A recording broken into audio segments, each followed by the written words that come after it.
A luz que seguimos reflete muitas evidências de uma criação inteligente. A Sociedade Criacionista Brasileira completa 50 anos neste ano de 2022, iluminando mentes com conhecimentos e estruturas que refletem esta luz. Desejamos expressar nossa gratidão a Deus diante de nossa trajetória.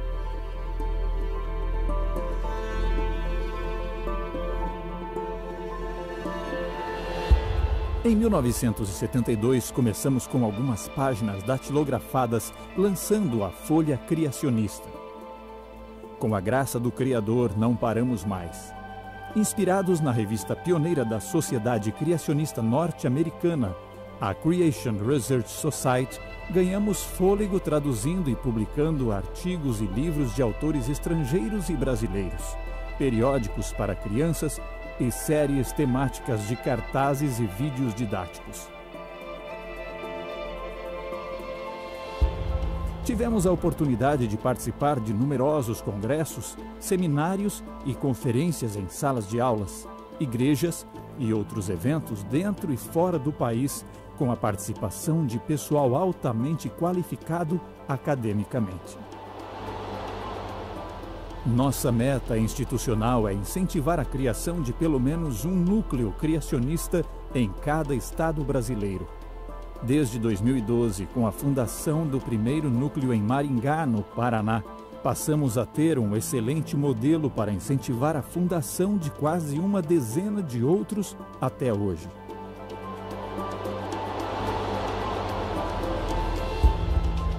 Com o desenvolvimento da tecnologia da informação, têm sido abertas hoje amplas oportunidades para iniciativas inovadoras na divulgação das teses criacionistas pelas redes sociais nos mais diversos níveis e de maneira rápida e abrangente. Em particular, tornou-se possível a divulgação do acervo do Centro Cultural da Sociedade, que desde 2004 tem sido aberto para palestras, acesso à bibliografia, documentos e material de pesquisa sobre a existência de planejamento, propósito e desígnio em toda a natureza.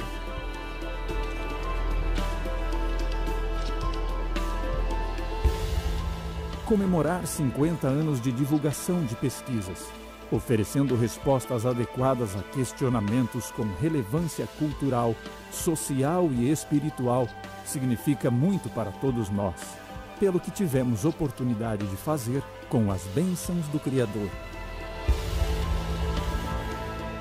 Então, entre no site www.scb.org.br para conhecer mais sobre esta sociedade que acredita no Criador do maravilhoso universo no qual estamos inseridos de acordo com o seu planejamento, desígnio e propósito.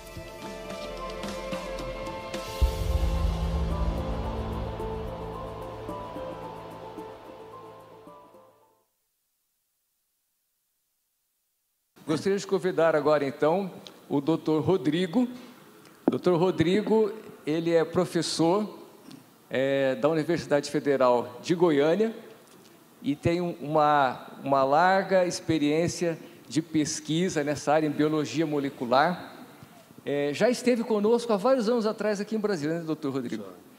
E está contigo, então, a palestra. É um prazer recebê-lo aqui na nossa igreja. Fique à vontade, professor. Que Deus o abençoe. Prazer é todo meu, Zukovski. É uma grande honra. Boa tarde. Para quem ainda não me ouviu pregando, falando aqui nessa igreja, em 2016, dia 22 de outubro, ocasião que era meu aniversário, foi o dia que eu proferi a palestra mais importante da minha vida, ou o sermão mais importante da minha vida, e foi aqui, representando pela primeira vez na minha vida a Sociedade Criacionista. Então, para mim, é uma grande honra e um motivo de muita alegria poder estar aqui de volta, né, depois de alguns anos. Eu sei que essa é uma igreja muito privilegiada, muitos grandes nomes da Igreja Adventista já usaram esse púlpito para trazer mensagens importantíssimas. E eu creio que nessa noite de sábado, apesar de alguns já estarem cansados, já tivemos programação durante a manhã, alguns também durante a tarde. Vocês ainda estão aqui para ouvir uma mensagem especial. E é especial justamente pelo seu conteúdo. E por isso eu gostaria de convidar vocês para fecharem os olhos mais uma vez para nós falarmos com Deus. Senhor nosso Deus, obrigado pela oportunidade de estarmos neste templo edificado com grande amor e carinho para a honra e glória do seu santo nome, Senhor. Um lugar bonito, um lugar agradável, mas nós estamos aqui com o intuito de aprendermos um pouco mais sobre as suas verdades.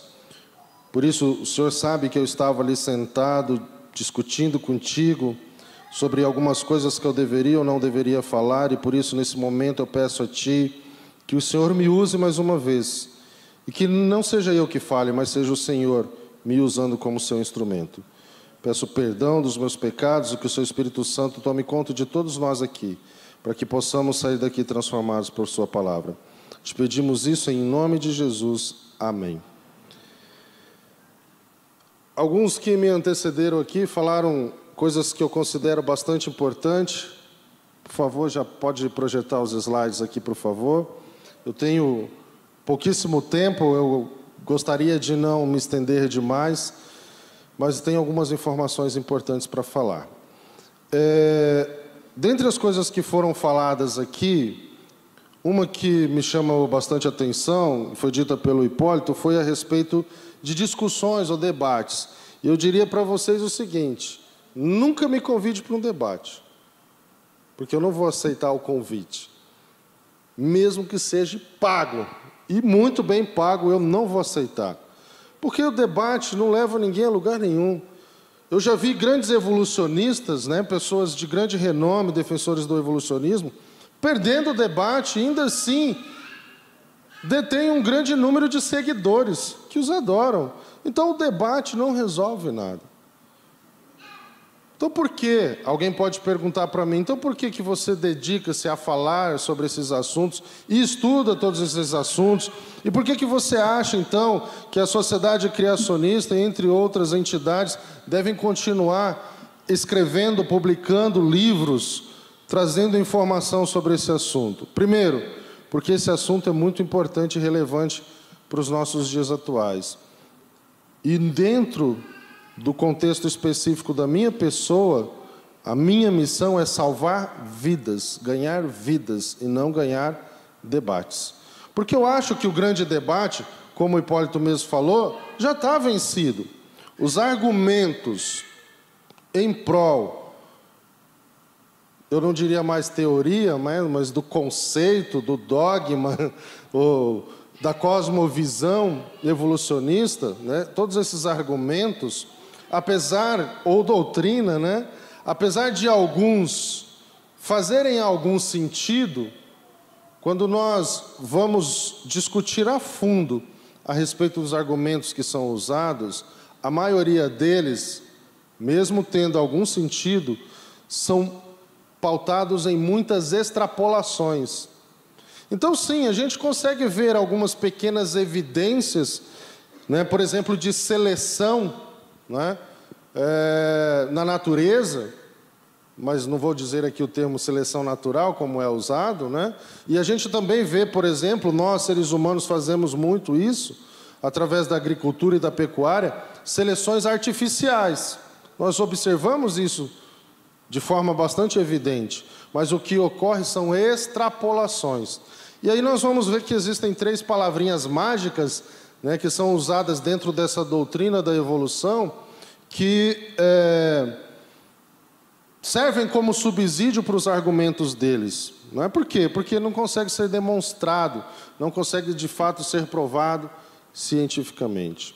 Eu sou adventista de berço, tive o privilégio, a honra de nascer num lar adventista. E fui educado num lar adventista, com acesso a toda a literatura da igreja. Então, todas as informações religiosas eu tive ao longo da minha infância, adolescência e juventude. Mas eu não tive respaldo científico. Por isso eu considero muito importante que seja investido nesse tipo de informação para os nossos filhos. Por quê? Porque existem muitas modas hoje. E a evolução é mais uma delas. Existem modas que não necessariamente traz prejuízos para a vida da pessoa, a não ser, às vezes, algum prejuízo financeiro, né? Você quer andar com uma calça de R$1.000, sendo que você não tem condição de comprar, né? Um celular de 10 mil, e aí você vai lá e parcela em dezenas de vezes no cartão. Então, esse tipo de prejuízo, sim, é um prejuízo, mas não é um prejuízo para a sua vida eterna. Mas a teoria ou a doutrina da evolução, sim, pode trazer prejuízos para a vida eterna dos nossos filhos. Nossos filhos que hoje têm dificuldade enorme de concentração, muitas vezes, talvez 100% delas, por causa desse aparelho, que a gente dá, né, de maneira assim tão despreocupada para eles, que às vezes rouba até mesmo a atenção de nós adultos que não crescemos com esses aparelhos na mão. Imagina deles que nasceram com isso na mão. É muito difícil literatura como essa despertar a atenção deles. Então eu vejo com muita preocupação que esse tipo de moda possa adentrar na cabeça, na mente dos nossos filhos, dos nossos adolescentes. Como adventista do sétimo dia, eu sempre acreditei na criação e fiquei muito feliz com o vídeo que vocês mostraram aqui, fazendo uma pergunta sobre a literalidade de Gênesis, né, para as nossas crianças e adolescentes, e todos eles responderam de forma muito enfática, categórica, né, que acreditam, que para eles é um fato. Mas, mesmo sendo como eles, na minha infância, na minha adolescência, com o passar do tempo, eu comecei a cogitar a possibilidade de conciliar as duas coisas. E eu comecei a minha vida acadêmica num curso que não sofre muito com isso, que é o curso de Engenharia Civil. Mas quando eu fui para a área de Ciências Biológicas, não tem nada a ver, né? Mas essa história fica para um outro momento.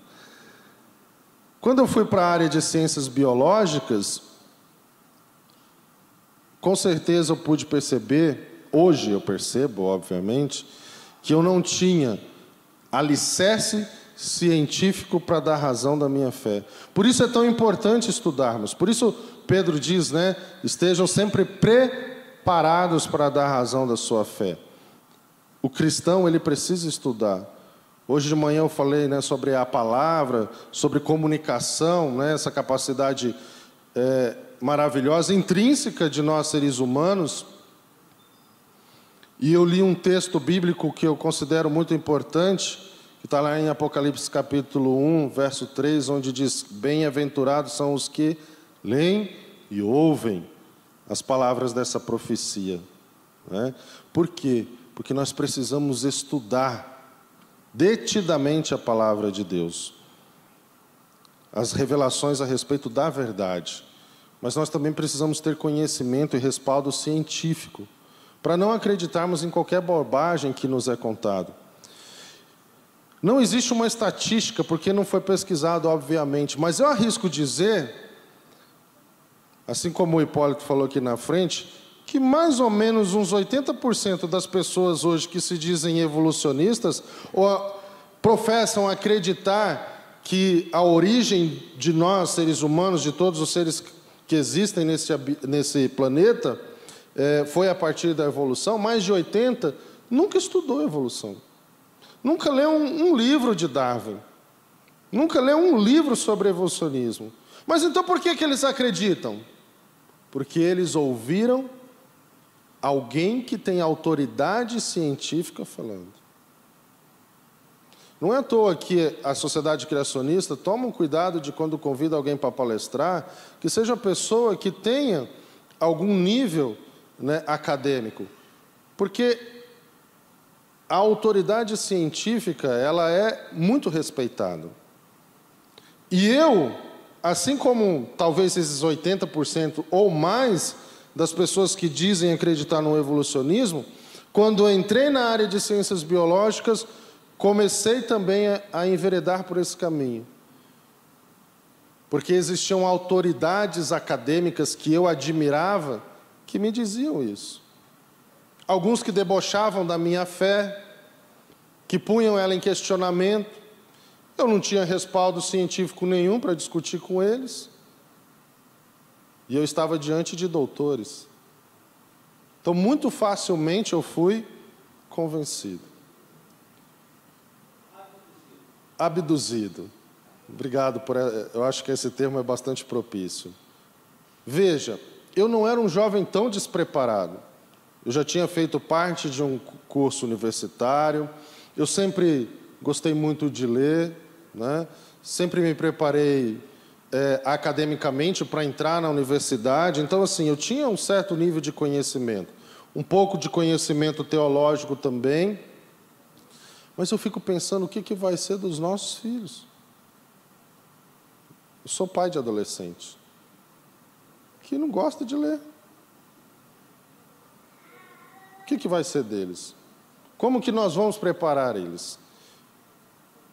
Essa era uma questão que estava me inquietando enquanto eu estava ali sentado. Eu tenho um ponto central de mensagem para falar para vocês, mas eu não poderia deixar de trazer essa reflexão, porque isso muito me preocupa. Nós nos preocupamos muito com o conforto dos nossos filhos, com conforto físico e emocional. Nós odiamos a possibilidade de pensarmos que eles estão tristes. De dizer um não, a gente tem uma dificuldade enorme de dizer não para os nossos filhos. Não tenha receio de dizer não para os seus filhos. Não matam.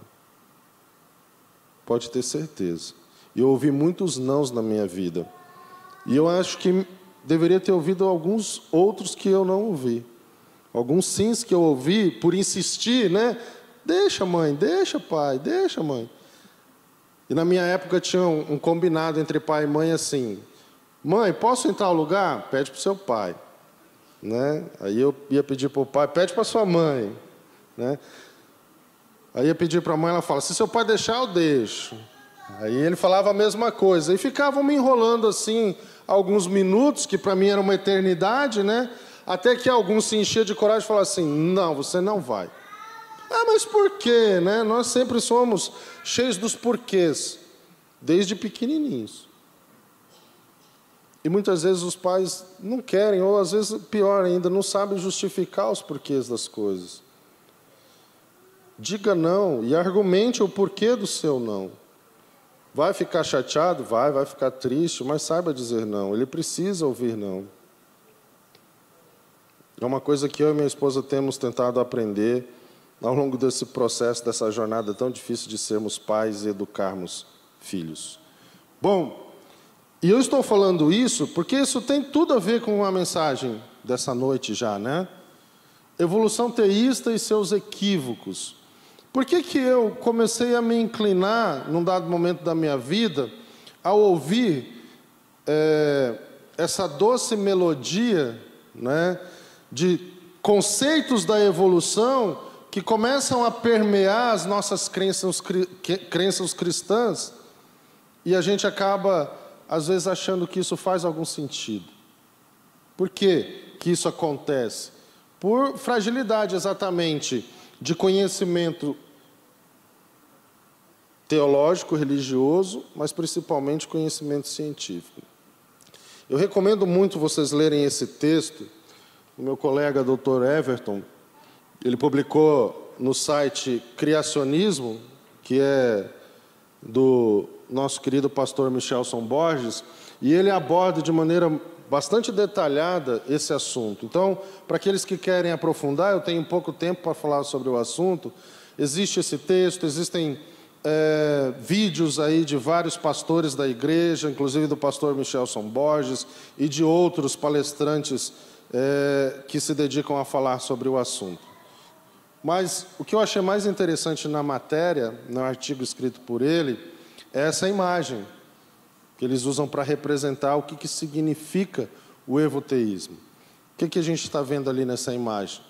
Um cavalo, né, de madeira, que representa o que nós conhecemos pela história da guerra entre gregos e troianos, né, Tudo por causa de Helena, uma bela mulher, de Menelau, chamado cavalo de Troia.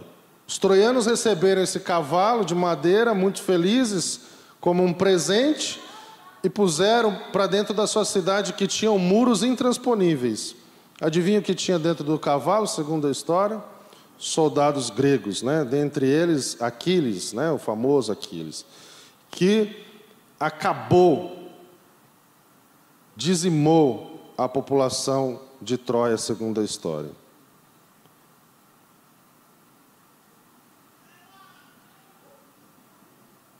Nós podemos estar recebendo cavalos de Troia dentro dos nossos lares e dentro das nossas igrejas.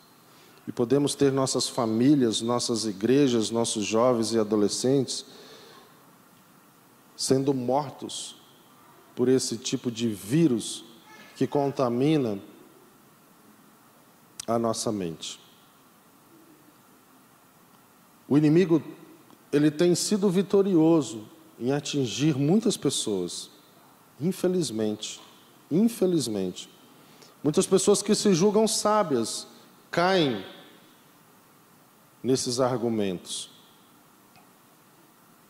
Porque falta para essas pessoas alicerce científico e religioso verdadeiro. Falta estudo profundo da palavra de Deus e conhecimento técnico-científico em alguma área, principalmente nas áreas biológicas. Principalmente. Porque aonde a teoria, né, o conceito, a doutrina, a crença, né, a filosofia da evolução consegue permear e introduzir os seus tentáculos com mais vigor e com mais força. Para contextualizar melhor a mensagem de hoje, né, eu quero abordar 3 temas específicos. E a gente vai fazer isso de maneira... Vou tentar mais rápido possível. Bom, 3 pontos controversos do evoteísmo versus cristianismo. O que significa evolução teísta? Vamos definir primeiro o termo, que também podemos usar o termo evoteísmo. Seria uma forma de conciliar a nossa fé cristã com alguns conceitos da evolução. Então seria algo mais ou menos assim: eu acredito que existe um Deus. Vou falar algumas frases, tá? Eu acredito que existe um Deus, mas eu não acredito na literalidade de Gênesis. Eu acredito sim que Deus criou a primeira célula, mas aí depois essa célula evoluiu e deu origem a todos os seres vivos que existem nesse planeta. Eu acredito que existe Deus, mas eu não acredito que na literalidade de Gênesis. Eu acredito sim que todo o processo evolutivo aconteceu em grandes eras, grandes intervalos de tempo. Eu até acredito que existe um Deus, eu até acredito em Jesus, mas eu também acredito na seleção natural. Entendeu? E aí as pessoas começam a tentar conciliar essas ideias. Porque a pessoa foi, desde criancinha, criada numa determinada religião, então ela tem um apego emocional àquela religião, mas ela foi doutrinada na escola e na universidade a acreditar que nós chegamos aqui através de longos processos evolutivos determinados pela seleção natural por um longo período de tempo. Mesmo sem estudar a fundo isso, acreditando apenas em coisas que ela ouve a partir de pessoas que detêm grande autoridade científica. Então, para nós falarmos sobre isso, né, nós precisamos entender pelo menos esses 3 pontos de controvérsia entre cristianismo e evolucionismo. Pelo menos esses 3 pontos mostram de maneira clara que não existe match, para os jovens entenderem melhor, né? Não dá match, não dá liga, não existe complementariedade entre as duas doutrinas. Ou você é cristão, ou você é evolucionista. Você tem que fazer essa escolha. Ou você se pauta pela cosmovisão criacionista bíblica, ou você pauta a sua vida pela cosmovisão evolucionista. Não tem como fazer algum tipo de miscigenação entre as duas coisas. E quais são esses pontos, então? Bom, longos períodos de tempo e os dias literais de Gênesis. Esse é o primeiro. Não tem como você conciliar as duas coisas. Segundo ponto, já a gente vai falar sobre alguns detalhes, tá? Segundo ponto, a sobrevivência do melhor adaptado, né, ou seleção natural, e a entrada do pecado e da morte no mundo.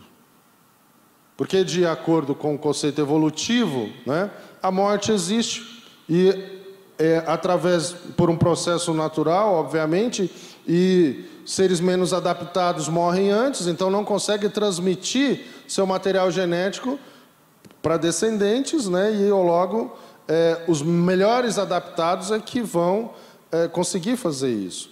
Nós já entendemos que a morte entrou no mundo através do pecado, que nós não fomos criados para convivermos com a realidade da morte, e por isso ela nos incomoda tanto, né?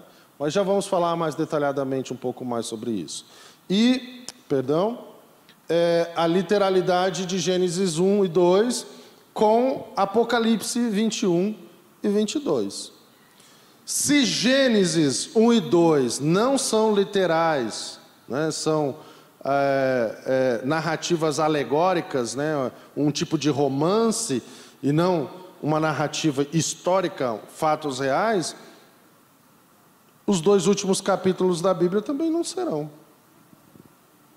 Porque os dois últimos capítulos da Bíblia dá match exato com os dois primeiros capítulos da Bíblia. Eles se encaixam. Tudo que é narrado no início também é narrado no fim da palavra de Deus. A gente vai falar sobre isso. Então vamos falar primeiro sobre longos períodos de tempo. Bom, na Bíblia, para a palavra dia, no hebraico, é usado a palavra yom. E quando nós olhamos lá em Gênesis 1, verso 3 e 5, né, está escrito: E disse Deus, haja luz, e houve luz. E viu Deus que era boa a luz, e fez Deus separação entre a luz e as trevas.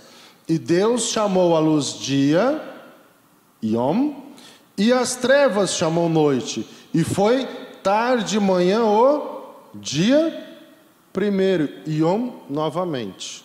Então essa palavra yom é usada aqui com o significado de dia. E notem o detalhe: a definição de dia, de acordo com Gênesis, é um dia de 24 horas, porque ali dito que houve tarde e manhã, e findou-se o primeiro dia. Mas algumas pessoas adeptas dessa doutrina do evoteísmo, da evolução teísta, dizem que o relato de Gênesis não é literal. Então, quando se fala em dias, possivelmente pode-se estar falando em eras. E alguns até usam aquele texto de Pedro, onde ele diz assim, que para Deus um dia é como 1000 anos, e 1000 anos é como um dia. Está vendo? Olha aí.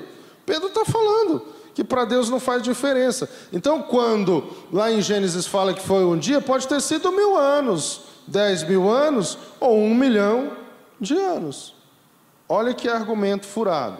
Mas a gente pode usar a própria Bíblia, e para nós adventistas o próximo texto é muito significativo para derrubarmos esse argumento.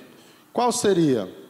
Vamos para Êxodo capítulo 20, onde é falado novamente, dentro do texto, é usada a palavra dia em vários momentos. E aqui está falando de um dia específico, que é o 7º dia, que inclusive em Gênesis é dito que Deus criou todas as coisas em quantos dias? 6 dias, e no 7º descansou. Sempre é usada a palavra yom, e lá em Êxodo 20 da mesma forma, né? Lembra-te do dia yom, do sábado para o santificar. 6 dias trabalharás e farás toda a tua obra, mas o 7º dia yom é o sábado do Senhor teu Deus. não farás nenhuma obra, nem tu, nem o teu filho, nem tua filha, assim por diante. Verso 11, porque em 6 dias, de novo a palavra Yom, fez o Senhor os céus, a terra, o mar e tudo que neles há. E no 7º dia, novamente, ali é usada a palavra Yom, descansou. Se aqui a palavra Yom está sendo usada num contexto de dias literais de 24 horas, de semanas de 7 dias literais de 24 horas, como lá em Gênesis nós podemos estar falando de eras? Então aqui a palavra Yom é usada no contexto, como em Gênesis, num contexto de dias de 24 horas. E não como alguns tentam argumentar que não. Yom, a palavra Yom lá em Gênesis não significa dias de 24 horas, mas sim um intervalo de tempo indeterminado. Não. O texto é bastante claro. E aí quando nós usamos um texto fora do contexto, nós estamos querendo criar um pretexto, não é mesmo? O texto de Pedro que eu falei para vocês, né? E aí nós partimos então para o segundo ponto, bastante importante de controvérsia entre o cristianismo e o evoteísmo, que é a respeito da sobrevivência do melhor adaptado, né? Ou o processo de seleção natural. E aí nós nos deparamos, em primeiro lugar, eu gostaria de mostrar isso para vocês, com algumas frases de efeito. E isso é muito utilizado, né, no meio acadêmico, e essas únicas frases de efeito, elas são propagadas como verdades científicas. E ninguém questiona. Ninguém questiona. Por isso que eu falo, 80% das pessoas que se dizem evolucionistas não estudaram a respeito do assunto. Ouvem essas frases isoladas, frases de efeito, né, slogans, e acreditam, e passam a acreditar. Por quê? Porque foram ditas por pessoas famosas. Por isso que eu falo, não vale a pena o debate. O debate não costuma levar a lugar algum, né? Por quê? Porque existem pessoas que consideram esses homens defensores do evolucionismo como deuses de jaleco. E sempre darão razão para eles. A pessoa não consegue ouvir argumentos. Hoje nós vivemos, por exemplo, muitas polaridades, né? E vários grupos que entram em embate e debates, principalmente nas redes sociais. Por isso até diria para vocês que se eu quisesse debater, eu não estaria aqui. Eu ia para as redes sociais, né? Porque hoje o palco das grandes brigas e debates são as redes sociais, né? Todo mundo se acha grande conhecedor de diversos temas, né? Desde política, vacina, guerra na Ucrânia, agora a guerra em Israel, todo mundo se acha grande conhecedor de diversos temas, né? E sempre estão ávidos a dar a sua opinião. Mas olha o que Teodósio Dombzhansky disse: nada na biologia faz sentido, exceto à luz da evolução. Tudo que eu estudei na biologia celular e molecular é extremamente complexo. E foi a chave que virou na minha vida para eu voltar para os bancos dessa igreja. Foi a chave que virou na minha vida para fazer eu descer de novo, pela segunda vez e pela última, amém? Nas águas batismais. Me batizei com 9 e depois com 32 anos. 32 anos, terminando o doutorado em biologia molecular. Por que essa chave virou? Eu já falei em muitas palestras e muitos outros falam sobre isso, né? A complexidade da vida. E aí o cara me diz assim, ó, nada na biologia faz sentido exceto pela luz da evolução. E as pessoas tomam isso como verdade absoluta. Então, assim, tudo que eu vou estudar na biologia é a luz da evolução. E aí eu tenho amigos na minha área de estudo que quando se deparam com alterações endócrinas, né, por exemplo, em pessoas obesas, que é a nossa área de estudo, fala assim, ó, aqui tem alguma vertente dentro da evolução que a gente precisa discutir a respeito disso. É pura filosofia, blá, blá, blá. Tem nada de evolução ali. Tem nada. Só que as pessoas sempre resgatam essa frase maldita desse homem que não deu grandes contribuições para a ciência, na minha opinião. Aí vem esse outro. Pergunto, que contribuição que Dawkins deu para a ciência? Eu desafio qualquer pessoa sensata a me dar uma resposta verdadeira. Qual foi a contribuição? Tenho muito amigo que não é nem bolsista de produtividade do CNPq, que publicou mais artigo que ele, que já deu muito mais contribuição científica do que ele. Só que ele escreveu best-sellers sobre a teoria da evolução. E é hoje um dos maiores defensores atuais da evolução. Olha o que ele diz. Olha a cara de pau do indivíduo.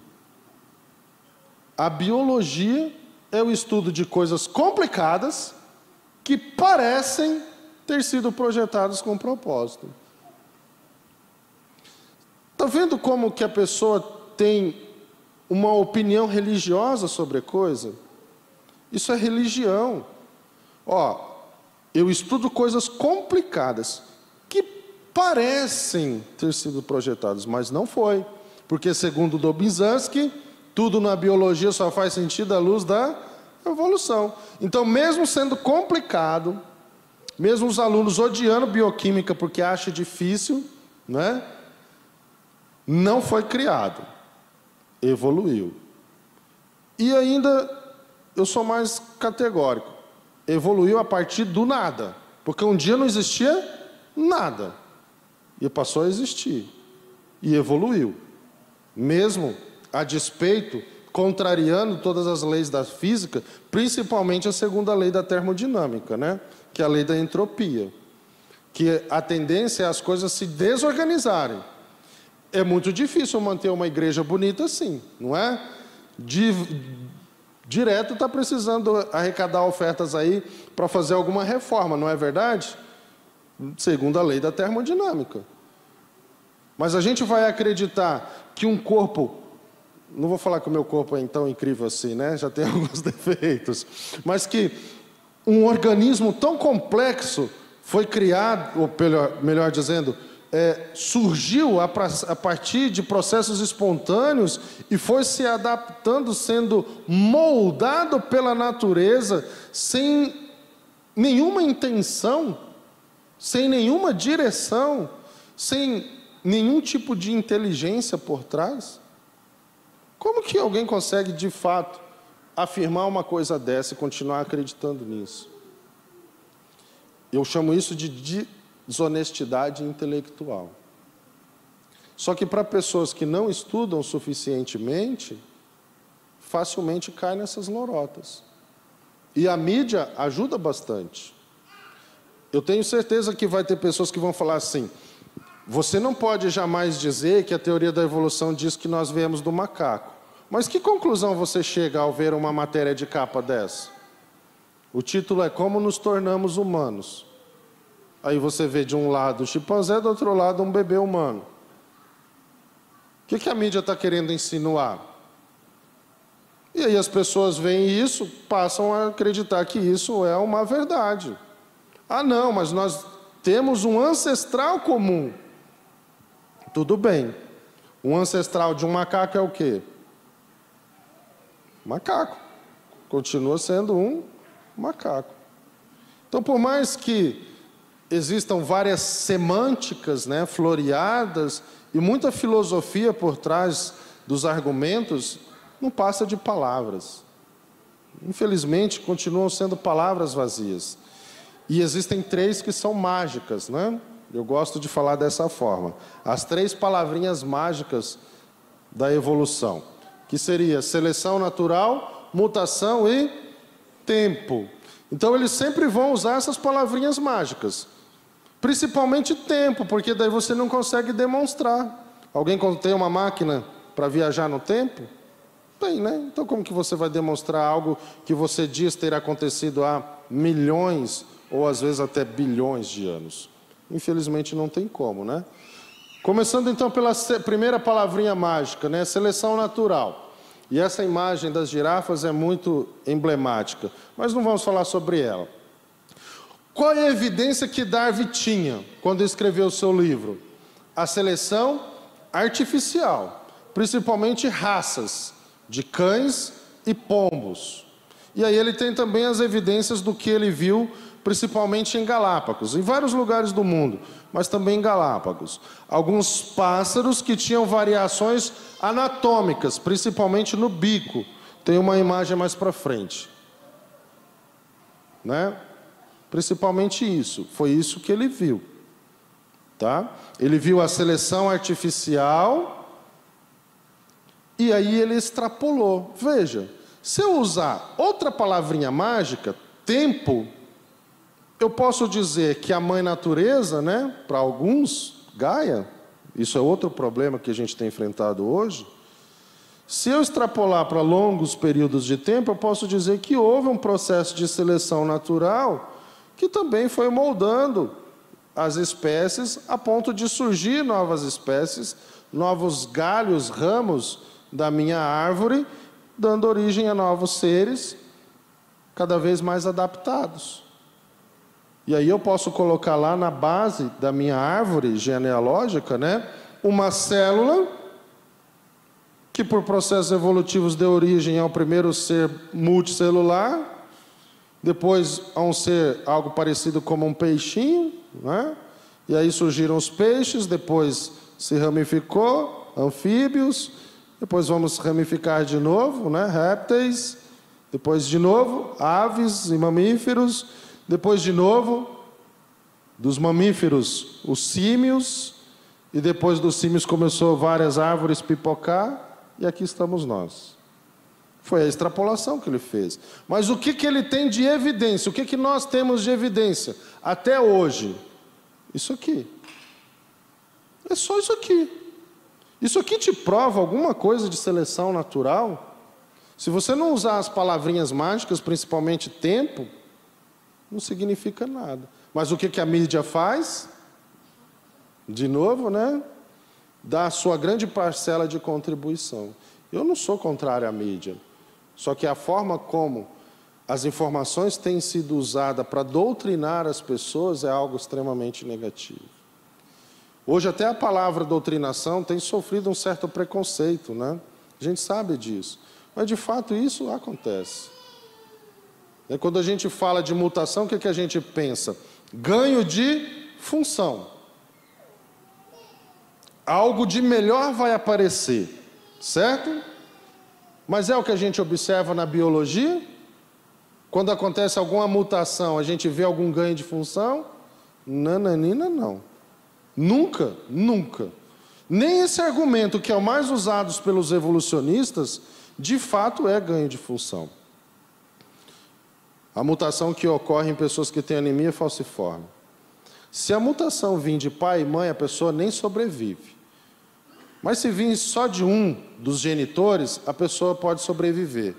Mas ela não tem uma vida fácil. Ela tem hemácias, eritrócitos, que são as células vermelhas do sangue, defeituosas. Só que pelo fato da célula ser defeituosa, isso confere uma certa resistência ao parasita da malária. E aí os evolucionistas falam assim, olha só, aí está uma prova da seleção natural. E a mutação acontecendo. Lá numa região específica da África, sobreviveu indivíduos que têm anemia falciforme. E os que não tinham morriam de malária. Está vendo a seleção natural acontecendo? Tempo real. E graças à mutação. É sério que o seu melhor argumento sobre mutação e seleção natural vai ser uma doença? Pensa bem, faz sentido na sua cabeça isso? Se você tem um carro e você quer vender, você ressalta os defeitos do carro? Os problemas? Ó, esse carro é muito bom, mas ele está com um probleminha no câmbio dele. Mas não é nada sério não, viu? Dá para passar a marcha bem, tranquilo, a maior parte do tempo. Mas de vez em quando dá uma engasgadinha.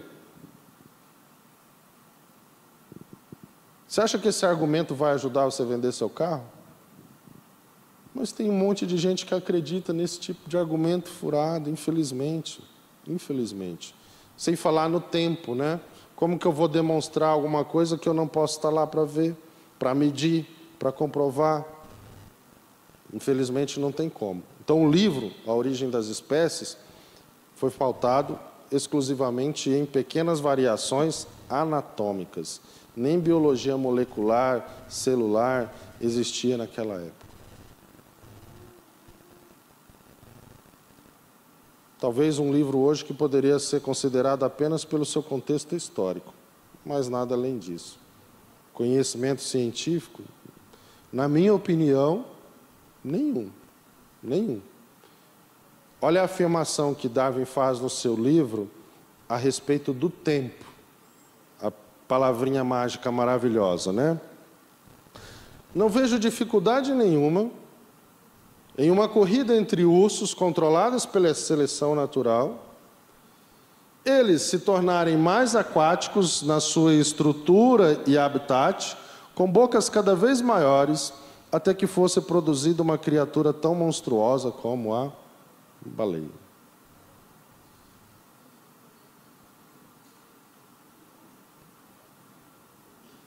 Faz sentido para você acreditar em algo assim? Não parece muito mais fé do que acreditar nos milagres de Jesus? E aí voltamos a falar de evidência. O que hoje os nossos pesquisadores da área da evolução, né, conseguem mostrar de evidências? Pequenas variações morfológicas. Você tem lá animais que são isolados geograficamente por alguma razão. Às vezes, por exemplo, a construção de uma barragem hidrelétrica pode causar isso. E aí você vê que alguns começam a ter algumas mudanças morfológicas, né?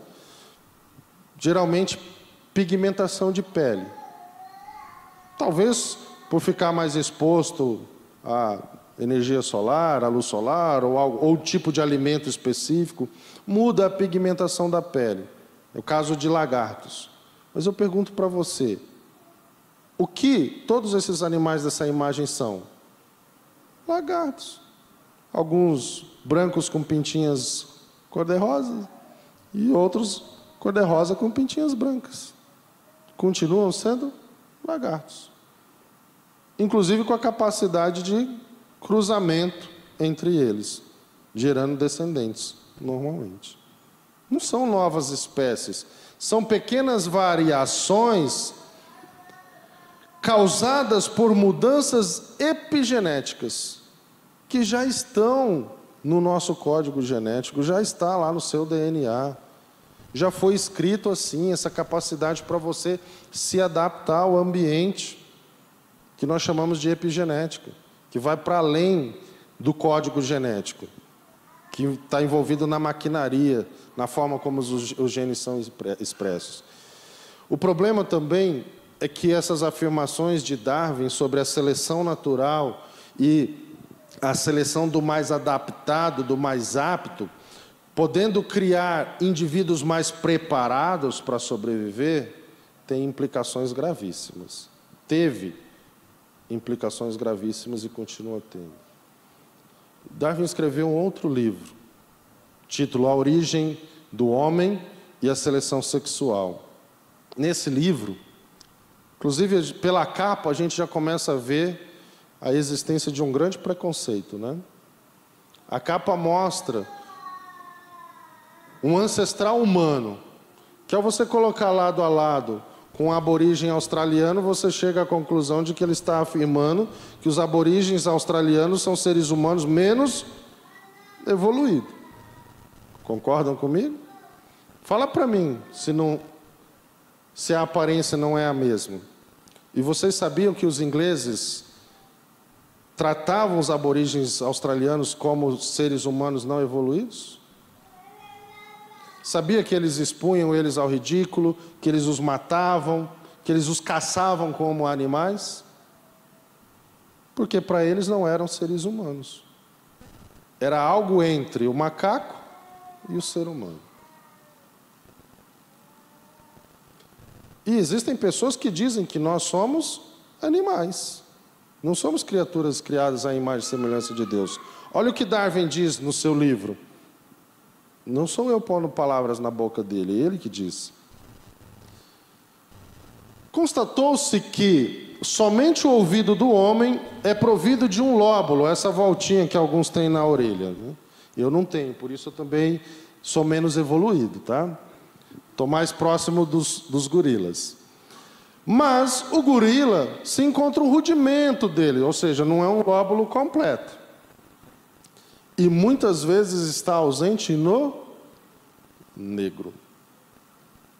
Você entende a gravidade das implicações de uma afirmação como essa nos anos de 1850?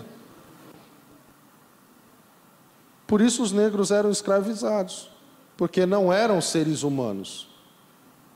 Era algo entre o gorila e o ser humano. E o primo dele disse o seguinte, o termo eugenia é uma palavra de origem grega, né, que significa bem-nascido, e foi criado pelo inglês Francis Galton, primo de Darwin, né, que acreditava que seria possível produzir seres humanos melhores. Sabe quem levou ao pé da letra essa afirmação? Acreditando que poderia criar uma raça ariana pura.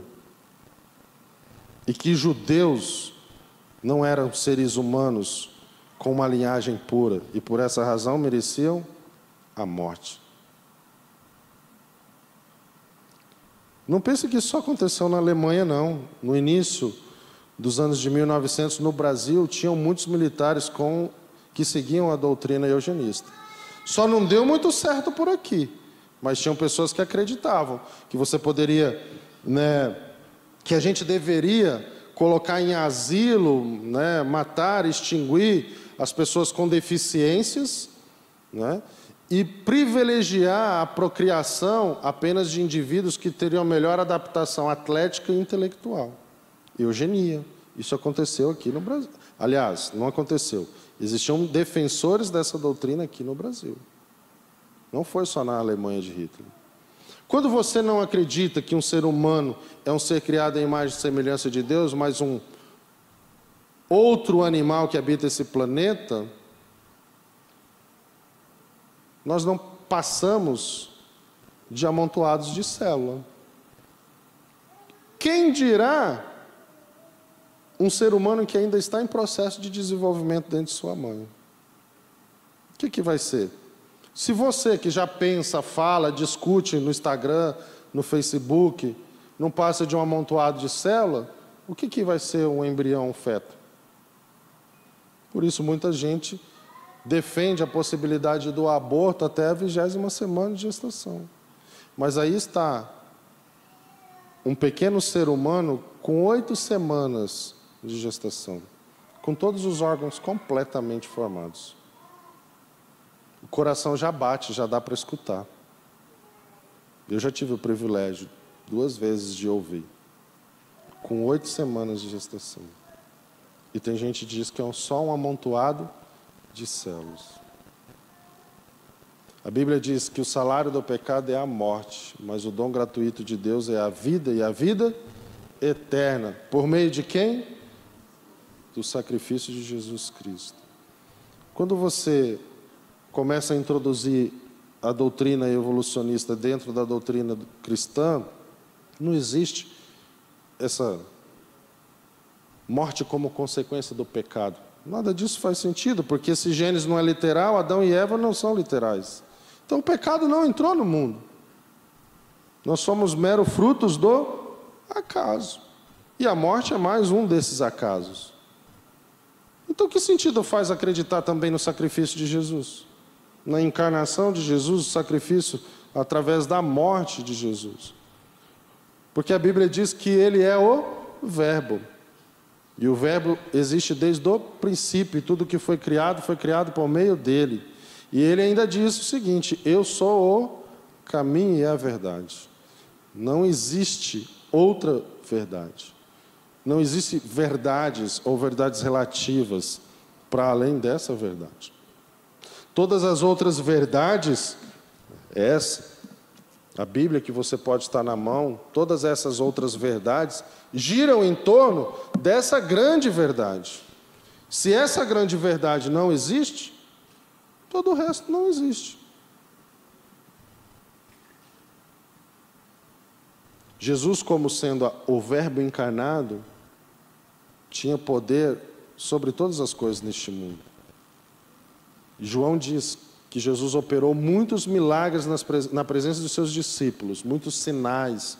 E ele escreveu neste livro para que nós pudéssemos crer que ele é o Filho de Deus.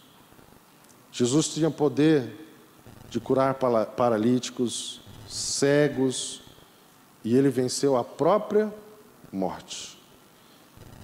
E não tem problema se você, como Tomé, assim como esse Tomé aqui também, Rodrigo, tem dificuldade em aceitar de primeira mão as coisas. Você precisa investigar melhor, entender melhor, né? Você ser cético, isso não é ruim, isso não é negativo.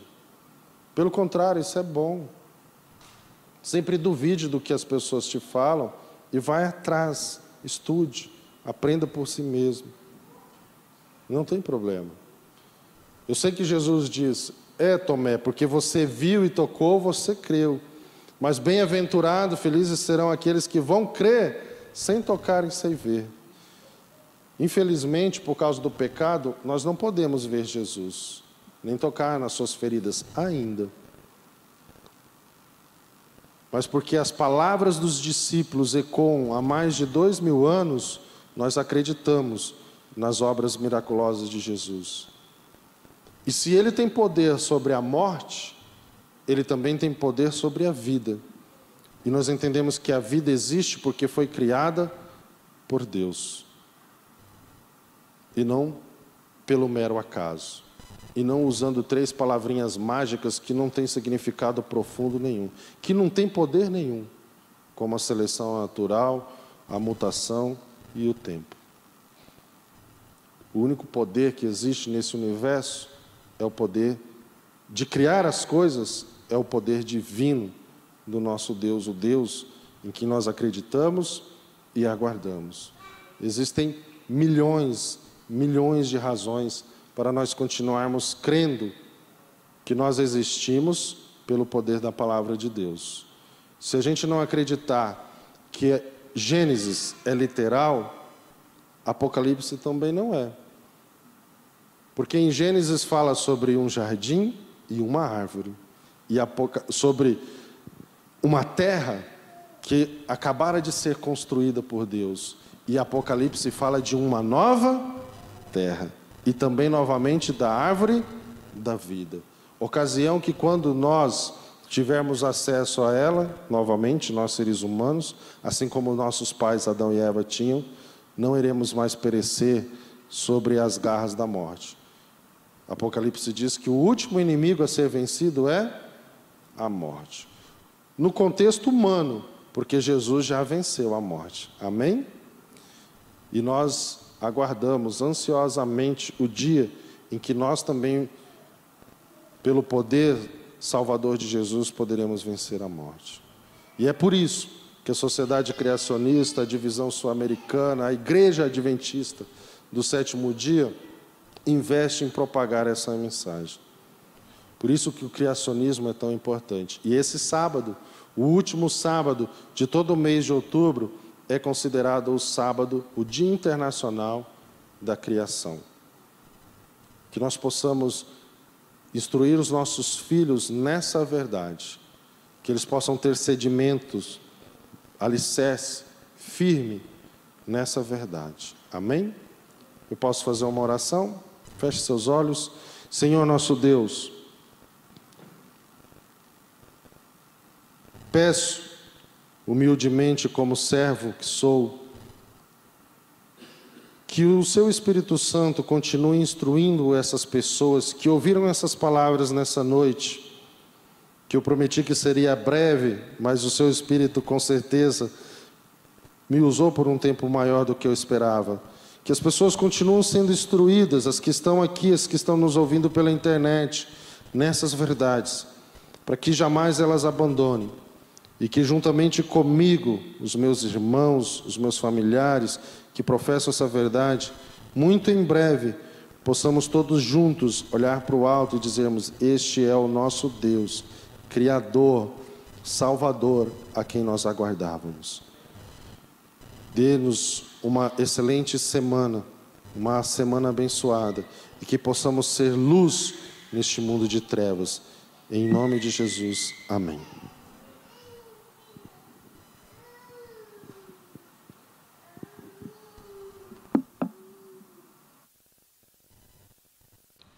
Ok. Muito bom. Podemos dar por encerrado. Então, que bom que você veio. No ano que vem tem mais. Tá certo. Passar a palavra para o Tem um Mateus. aviso aqui para ser dado. Passar a palavra... Eu gostaria de falar para aqueles que não sabem, a Sociedade Criacionista Brasileira tem Instagram, tem Facebook, tem canal no YouTube e tem o site criacionismo.org.br e também scb.org.br. Sigam as nossas redes sociais para estarem inteirados, e toda semana a gente coloca sempre um artigo das revistas criacionistas que já editamos, mais de 100 números.